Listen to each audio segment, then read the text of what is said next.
রাজা ছিল, সেই রাজাটা হুনকে খেয়ে নিয়েছিল।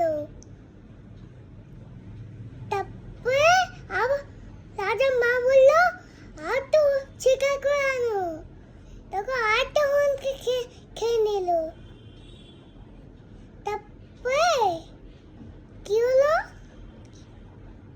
রাজা তো ঘুমিয়ে পড়লো।